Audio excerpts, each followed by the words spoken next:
But the Drifter story is really, really long. We're not going to simply do, since we met him, like we have with some of these other characters. We're actually going to go through the Drifter's history a little bit right now. Going to kind of give a condensed version of his origins, and then we'll really dig into his story once he hits the city. That's really when we've come to know him, and we need to know about some of the behind the scenes things, because that's what's going to be relevant going into Beyond Light. But during the Dark Age, the Drifter was resurrected by his ghost, who was trying to lead him to the last city. The Drifter was one of the first risen. He was one of the very first. The Drifter was really wary of the Traveler, though, from the beginning, and he decides to go in the opposite direction. He dies of starvation multiple times, being revived by his ghost, and every time he was revived, he was starving. He eventually found his way to a small village where he starts a new life as a citizen, keeps his ghost and the power of his light hidden, but performing miracles when nobody was around in order to provide small amounts of food for himself and for the village.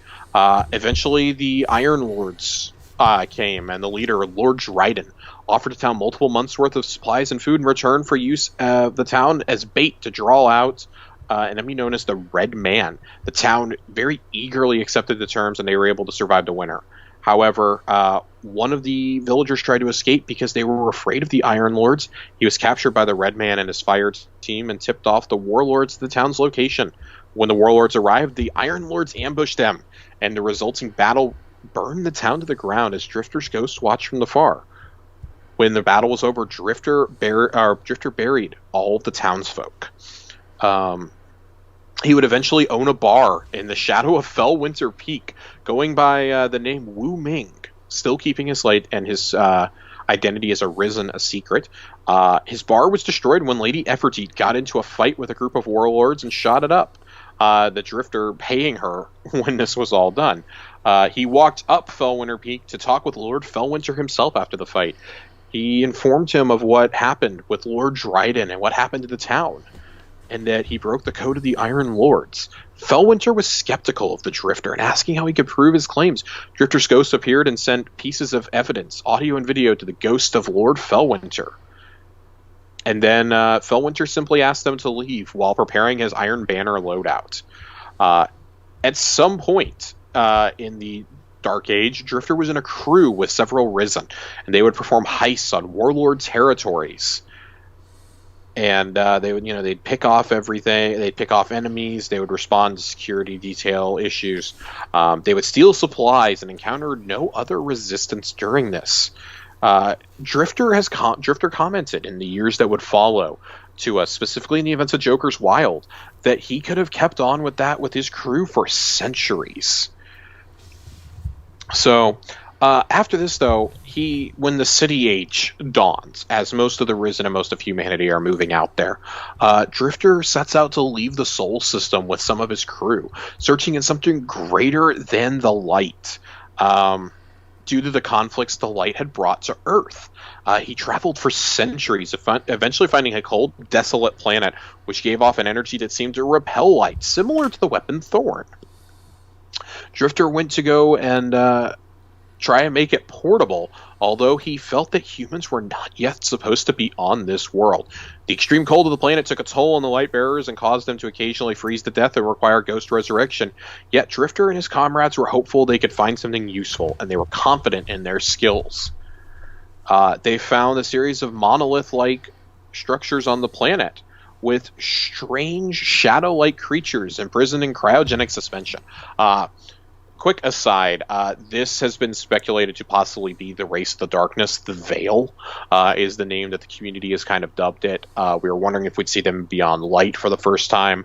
I personally don't think so unless it's going to be in a cutscene. I think that these guys are likely coming either in The Witch Queen or in Lightfall. I think they're going to spend a couple years building up to the actual Race of the Darkness. Mm-hmm. They determined that these entities are the source of the light-repressing fields, and they shared characteristics with the Hive, which would make sense since the Hive was created by the darkness. And they discovered that not all of them were imprisoned in the monoliths, and some roamed in the wild. A member of Drifter's crew froze to death, which was unable to be revived by his ghost due to the proximity of one of the creatures. This loss angered them, but increased his determination to find a way to take creatures off-world, as they could change conflicts between light bearers forever. They also became paranoid at this point after being so close to them. Drifter and his crew moved into one of the monoliths to get better protection and against the cold.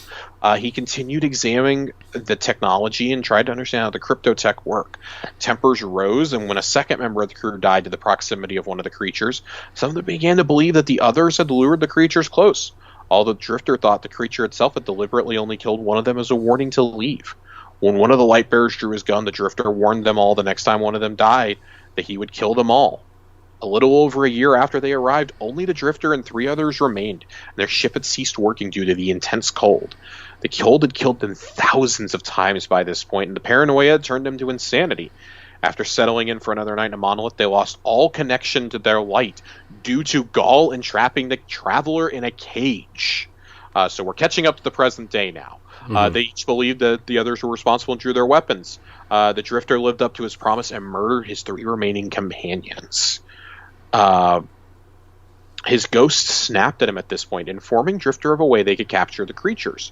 Drifter asked how they could do such a thing. His ghost told him of a series of modifications they could perform on his shell, but they would require components from other ghosts, the ghosts of Drifter's deceased teammates, which had now scattered across the icy planet. Drifter hunted down the ghosts, being sure to stay away from the creatures as much as possible. And him having killed the ghosts to obtain their parts began the modification process of his own ghost, trying not to freeze to death before it was complete.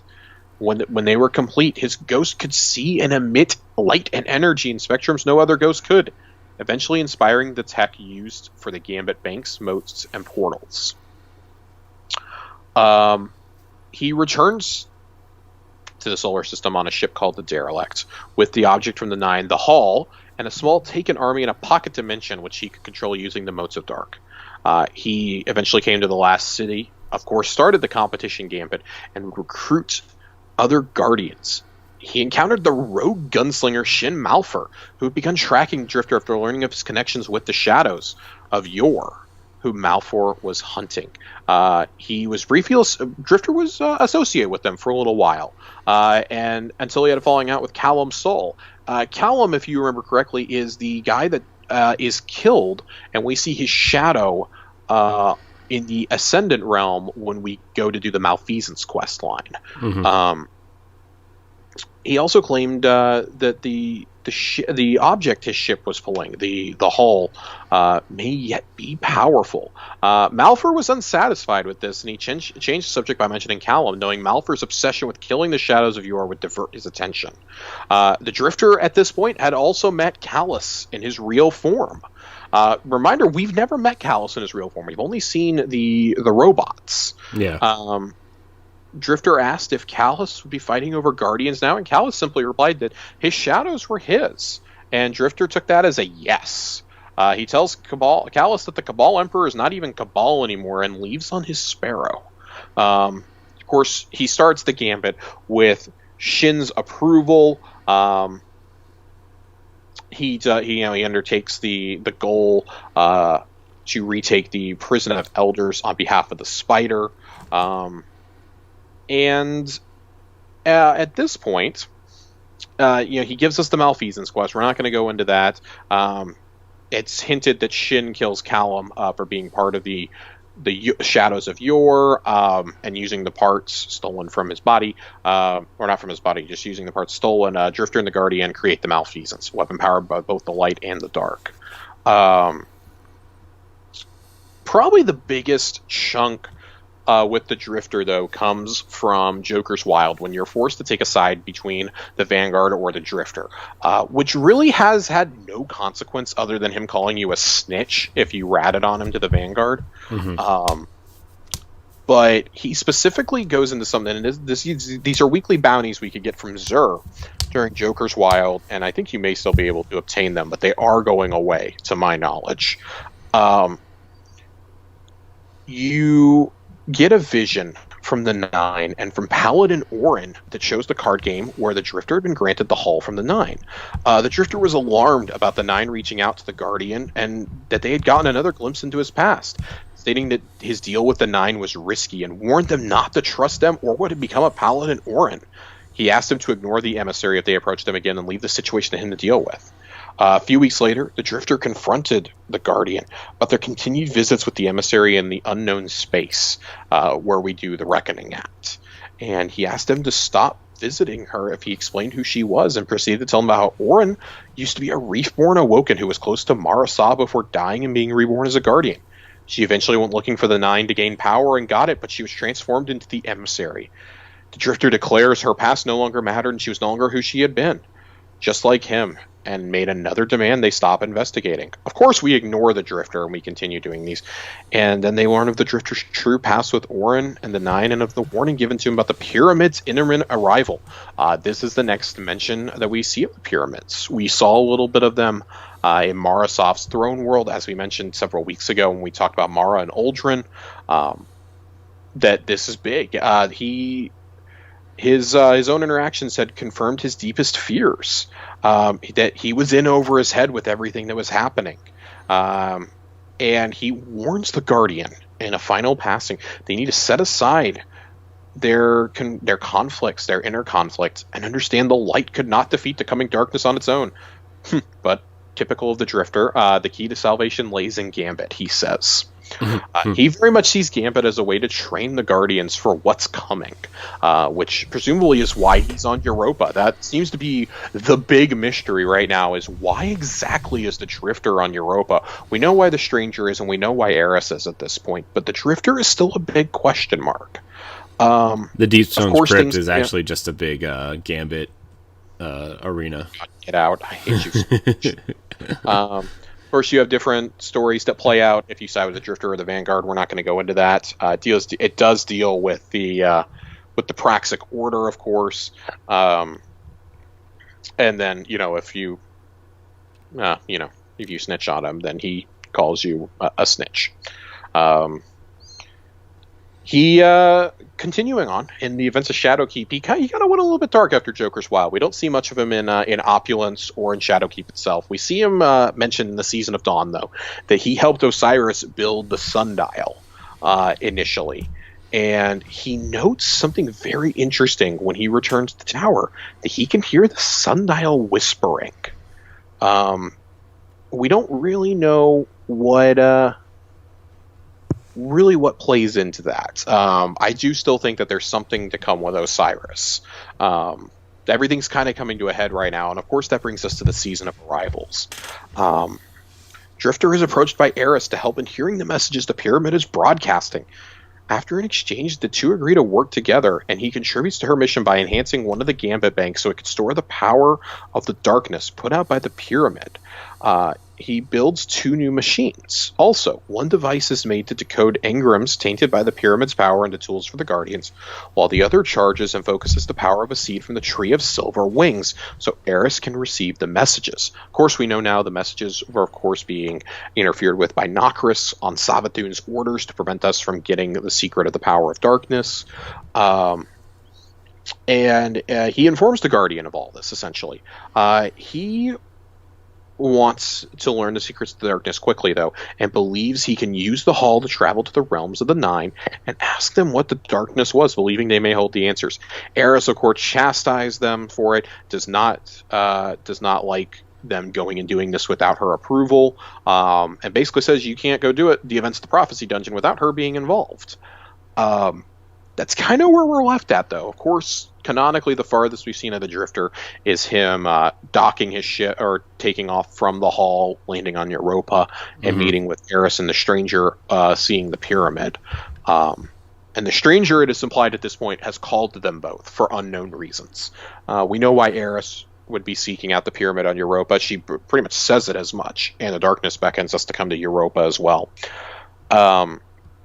The Drifter is still a very big question mark. Despite all this information, we know so much about his past, and yet we know so little. We don't even know the Drifter's real name. Yeah. I feel like he's there kind of to take the place of Cade. He is very much the comic relief of this. let's see. There is something else though. So he has quotes in various things. I was really hoping to see if I could find some of his quotes from the Prophecy Dungeon. Very notably, we've addressed this before, but him and Eris have discussed how Shaxx has an Ahamkara skull hanging up above him. How the Drifter confronted Shaxx about taking it down, and Shaxx basically told him, no, like, I'll kill you before I take it down. And he's like, I'm not having that conversation with him again. Yeah.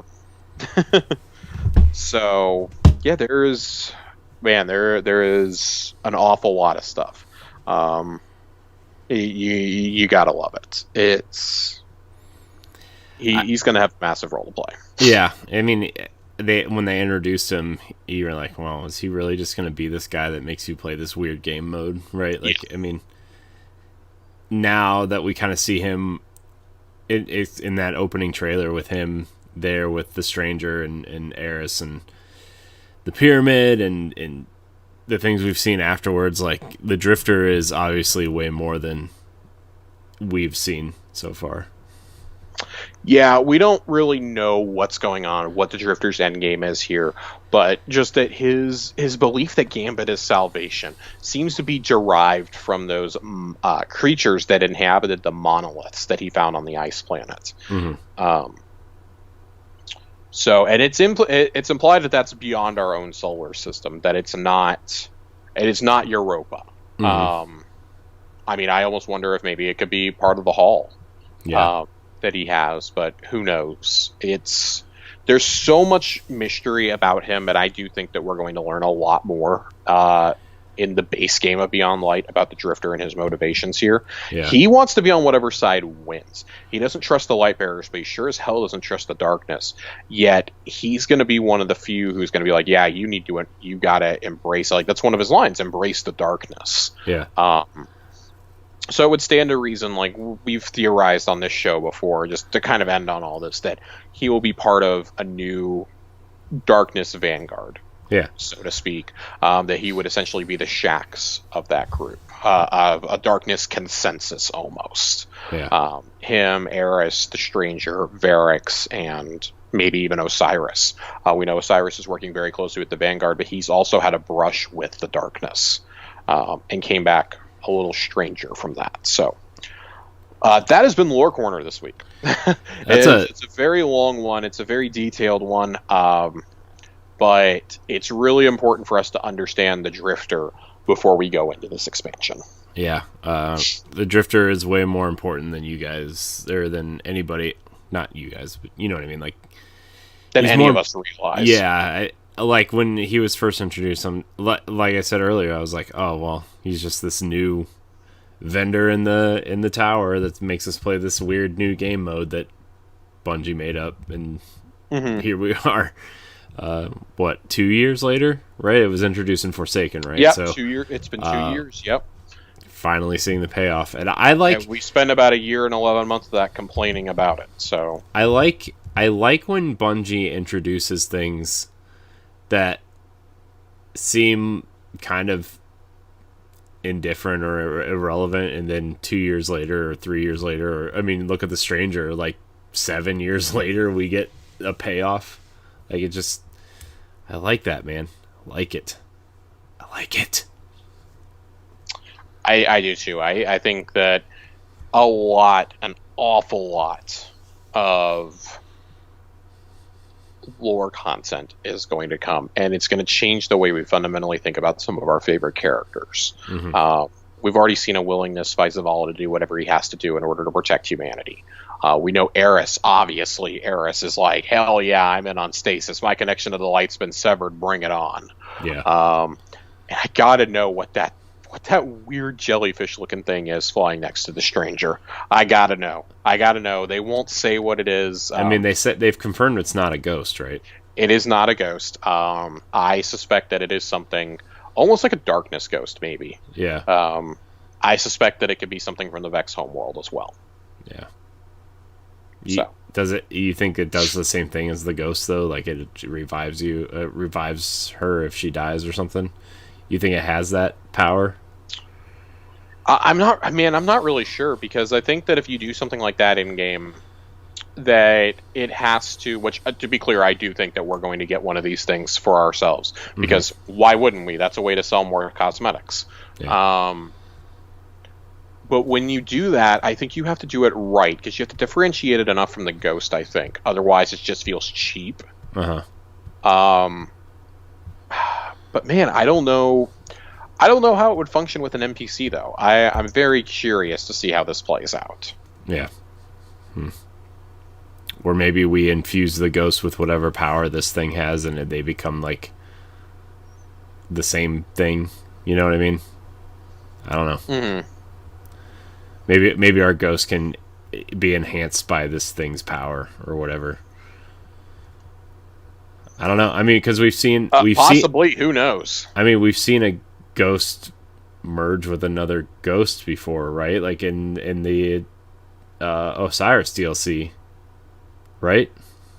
Like, doesn't Osiris's Ghost kind of not merge with your Ghost, but like kind of take it over for a hot second? Yeah, something really weird happens with that. Yeah, we've seen Ghosts taken over by the power of the pyramids before. Yeah, and speak to us. Side note, though, we didn't talk about this. The story trailers that came out this week. Our Guardian talks again, and I'm so excited for that. Didn't they? Don't talk enough. Didn't our Guardian talk in Shadowkeep? Wasn't that? Nope. Our Guardian talked at some point in one of the more recent expansions. Our Guardian talks when it's our Shadow talking to us in the Garden of Salvation cutscene at the very end of Shadowkeep that just abruptly ends. Our Guardian had three or four lines of dialogue total in Forsaken, I believe. Like, we simply do not talk much anymore, and that really frustrates me. I'm tired of having to be told everything through Ghost. Yeah. I understand the logistics of trying to record the same dialogue for not just male and female, but for 3 different races as well, and then multiply that into like the 6 or 7 different languages that are part of the language pack. I get it. It's still really frustrating, though. Yeah. I really would love for our Guardian to talk more. I think that would add so much more to this world and to the exposition of the story, rather than having to have Ghost give me a history lesson. Like, I actually really miss the banter between the Guardian and Ghost from Destiny 1. Yeah. I was thinking about Destiny 1 the other day, by the way, because Gathalion was playing Destiny 1 on his Series X. That's like been his big thing this past week. And I'm just like, man, I kind of miss some of that stuff. I mean, obviously we're gonna get some of it, but especially like the story stuff when your Guardian does talk to your Ghost about stuff. Especially there's a lot on the moon that happens. So I don't know. You're right. Guardian does talk this time, and I kind of forget that your Guardian even has a voice sometimes. Because it's been so long. It's been so long. I just want to hear you talk to me, Guardian. I'm ready. I want the next 2.5 weeks to just fly by. I know. We are at this point about 18. When this post will be about 17 or 18 days out from the launch, and just I don't know what else they can really throw at us. I think they've said that this is the last of the story trailers, at least, that we're going to get before launch. I do anticipate there being a launch trailer with some cosmetic stuff being shown, some of the activities being shown, maybe the seasonal trailer being debuted ahead of time. But other than that, man, I don't really know what else you can throw out there. We've got another big batch of TWAB coming next week with bounties, XP, currencies, etc. I assume we'll find out how the Bright Dust progression is going to be changed up. We know that's changing going forward to make it easier for people who only play one character to earn the same amount as somebody who plays 3. But yeah, we'll see what happens.